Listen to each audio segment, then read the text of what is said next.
Il me reste une dernière chose à passer en revue avec vous. C'est l'icône de la roue dentée qui symbolise les préférences ou les paramètres d'un logiciel. Ici, il s'agit des paramètres de recherche de Google. On peut enregistrer certaines préférences d'utilisateur dans cette page. Nous avons déjà passé en revue le filtre Save Search, mais ici nous avons une fonctionnalité de plus. Admettons qu'un petit enfant vienne vous rendre visite et vous demande d'utiliser l'ordinateur. Grâce à ma vidéo, vous avez pu activer le Save Search pour éviter le contenu à caractère sexuel explicite. Mais votre petit enfant connaît l'astuce et pourrait très bien désactiver cette option si l'envie lui en prenait. Vous avez donc la possibilité ici de verrouiller cette option.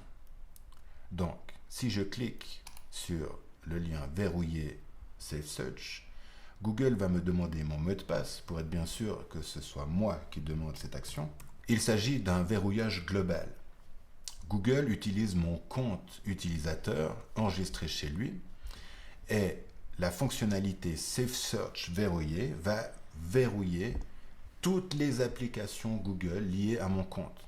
Il peut s'agir de YouTube, de Gmail et de ou des jeux en ligne, etc., etc. Maintenant, lorsque nous effectuons une recherche, la page de Google va afficher ces petites boules de couleur pour me signifier que le contenu a bien été filtré. Nous allons donc faire un test.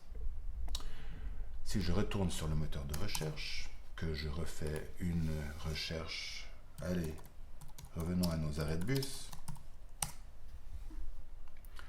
Nous voyons sur le haut supérieur droite de la page les petites boules qui me permettent de savoir que ce contenu a été filtré. Donc, de loin, depuis votre salon, vous pouvez surveiller l'écran de votre enfant et lorsqu'il effectue une recherche, ou de votre petit enfant, lorsqu'il effectue une recherche, vous pouvez savoir si ce contenu est filtré ou non. La suite des paramètres, il y a 2-3 choses intéressantes. On peut choisir la langue de l'interface. Vous voyez que beaucoup de langues sont disponibles. Nous pouvons aussi demander à Google d'afficher des résultats privés. De quoi s'agit-il? Donc, encore une fois, le compte Google est lié à plusieurs applications.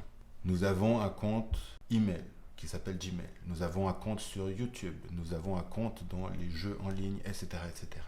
Je peux donc demander à Google de m'afficher des résultats qui proviennent de mes autres applications Google et qui correspondent aux mots-clés que j'ai écrits dans le moteur de recherche.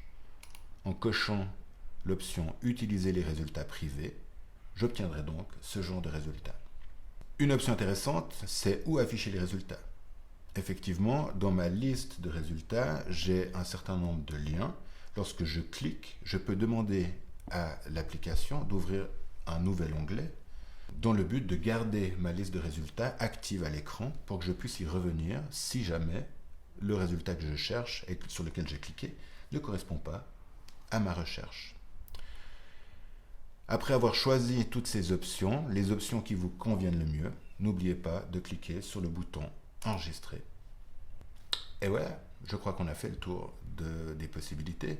Il vous reste à explorer un maximum les possibilités incroyables qui s'offrent à vous grâce à ce moteur de recherche. Et je vous souhaite bien du plaisir sur Internet.